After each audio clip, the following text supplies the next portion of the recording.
कारण देण्यात येत असलं तरी देखील माझ्या हातामध्ये एक अख्खे ते टेंडरची कॉपी चालेल, त्याचं पहिलं पान आहे की ज्याच्यात स्पष्ट लिहिलेलं आहे की तिथे नंतर कॉन्फरन्स हॉल, कन्व्हेन्शन हॉल वगैरे अशा काही गोष्टी केल्या जाणार आहेत. म्हणजे हे सुद्धा कॉन्ट्रॅक्टरसाठी ही झाडं कापली जात आहेत आणि त्याला कोणी आक्षेप घेऊ नये म्हणून कुंभमेळ्याचं कारण दिलं जातं. जो विषय घेतलेला आहे तो प्रदूषणाचा आहेच. एक तर आपल्याला आठवत असेल की जेव्हा मी मुख्यमंत्री झालो त्यावेळेला तत्काळ आरे मधल्या कारशेडला मी स्थगिती दिली होती. याचा अर्थ मी मेट्रोला विरोध केलेला नव्हता, पण मेट्रोच्या ऐवजी कांजूरमार्गची जागा आम्ही सुचवली होती, जी जागा आता या सरकारने घेतलेली आहे आणि आरेची तर झाडं कापलेलीच आहे.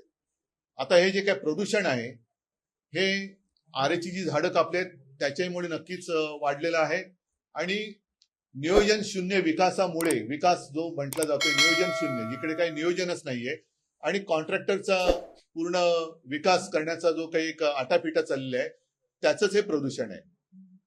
आता आणखीन माझ्या कानावर आले की संजय गांधीचा जो काही डेव्हलपमेंट प्लॅन हा आता हे सरकार करते. म्हणजे संजय गांधी नॅशनल पार्क हे एक असं जंगल आहे, जगातलं एकमेव जंगल आहे की जे शहरात आहे आणि इथे केवळ झाडच नाही तर अगदी बिबट्यापासून अनेक जीव तिकडे वर्षानुवर्ष राहत आहेत किंवा पिढ्यानपिढ्या असं म्हणा, कारण पिढ्या आपल्याच नसतात तर इतर जीवाच्या सुद्धा असतात, तर तिकडे राहतात. हे असं जगातलं एकमेव उदाहरण आहे आणि जंगल आहे. तो संजय गांधी नॅशनल पार्क सुद्धा विकास प्लॅन काहीतरी ते आणतात आणि तोही बोडखा करण्याचा प्रयत्न चाललेला आहे.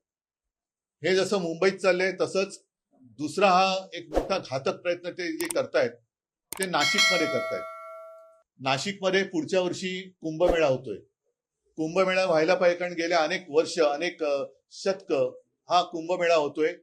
गेल्याही वेळेला तिकडे कुंभमेळा झाला होता आणि तिथे येणारे जे हजारो लाखो साधू संत आणि भाविक आहेत त्यांची गैरसोय होता कामा नये याच्यासाठी सुविधा पुरवण्याचं काम हे सरकारचं असतं आणि असलंच पाहिजे. दुर्दैवाने गेल्या वर्षी प्रयागराजमध्ये जे काही घडलं, चेंगराचेंगरीमध्ये किती नेमके भाविक चिरडून त्याच्यामध्ये काही जणांना प्राण गमवावे लागले, काही जण गंभीररित्या जखमी झाले, त्याचा नेमका आकडा काय अजून आलेला नाही. तर थोडक्यामध्ये तिकडे भाविकांची आणि साधू संतांची गैरसोय होता कामा नये हे शासनाचं काम आहे. आता हे काम आहे म्हटल्यानंतर त्याच्यामध्ये पारदर्शकपणा पाहिजे. आज देखील नाशिकचा पालकमंत्री नेमला का जात नाहीये हे कोड आहे आणि त्या कोड्याचं उत्तर या कुंभमेळ्याच्या एकूण होणाऱ्या खर्चामध्ये आहे का हे एक आपल्याला शोधावं लागेल. अर्थात तो विषय वेगळा झाला, त्याच्यात आता मला जायचं नाहीये. मात्र या कुंभमेळ्याच्या निमित्ताने साधुग्राम म्हणून जे काही होणार आहे, जे गेल्या वेळेला झालं असेल ते नेमकं कुठे झालं होतं याची सुद्धा माहिती आपण सहज मिळवू शकतो. पण या वेळेला तपोवन हे नष्ट करण्यात येणार आहे.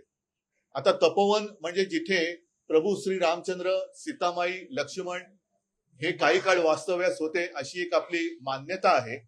म्हणजे प्रभू रामचंद्राच्या पदस्पर्शाने पावन झालेल्या ज्या काही मोजक्या जागा आपल्या देशात ओळखल्या जातात त्याच्यापैकी तपोवन ही जागा आहे.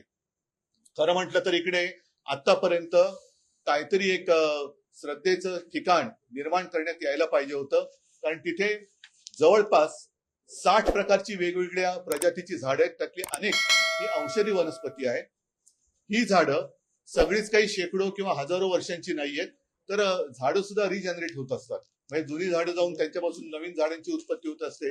अशी अनेक वर्ष हे निसर्गाचं चक्र तिथे चालू आहे.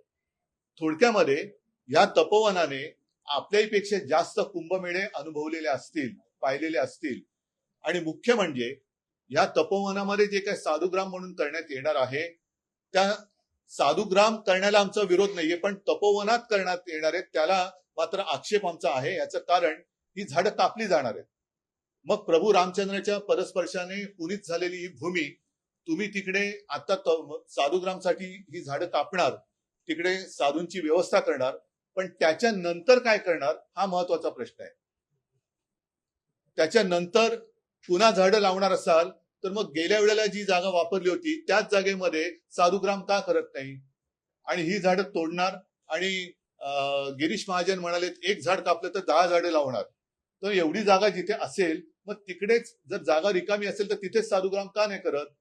म्हणजे आहे ते मारून टाकायचं आणि मारल्यानंतर पुन्हा तिकडे नव्याने झाडं लावू अशी एक लोणकडी थाप मारायची, हा हिंदुत्वाच्या नावाखाली चाललेला भ्रष्टाचार आहे.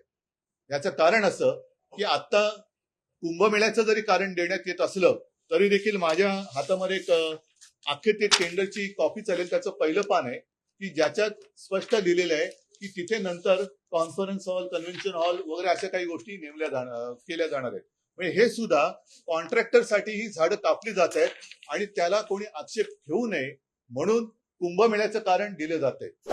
याचा अर्थ असा की भाजपचं हिंदुत्व एक खोतांड आहे.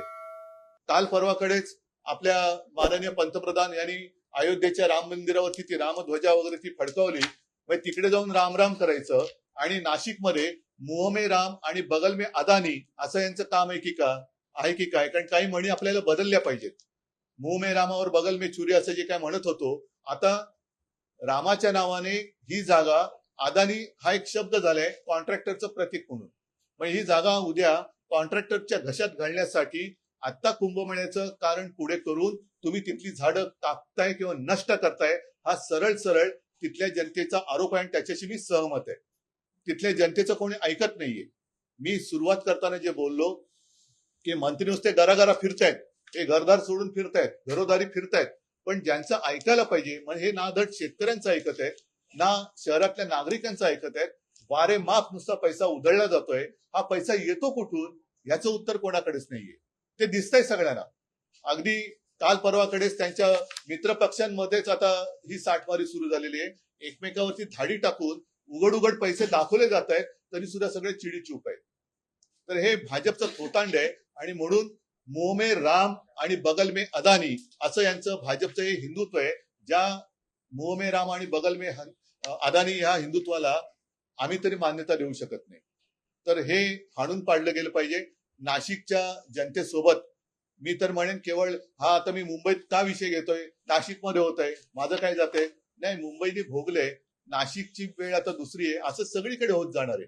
त्याच्यामुळे हा केवळ एका शहराचा विषय नसून हा संपूर्ण राज्याचा विषय आहे. तिथे सर्व निसर्गप्रेमीच नव्हे तर आपल्याला पुढे श्वास घ्यायला कसा त्रास होणार आहे याची जाणीव ज्यांना झाले त्यांनी सगळ्यांनी याला विरोध केला पाहिजे. परत एकदा सांगतो, आमचा विरोध हा कुंभमेळ्याला नाही, साधुग्रामला नाही, मात्र त्यासाठी जी हजारो झाडांची कत्तल हा शब्द मी वापरतोय, कत्तल करून सरकार आपल्या पदरी पुण्य पाडून घेण्याचा एक केविलवाणा प्रयत्न करण्याचा देखावा निर्माण करते, त्याला आमचा विरोध आहे.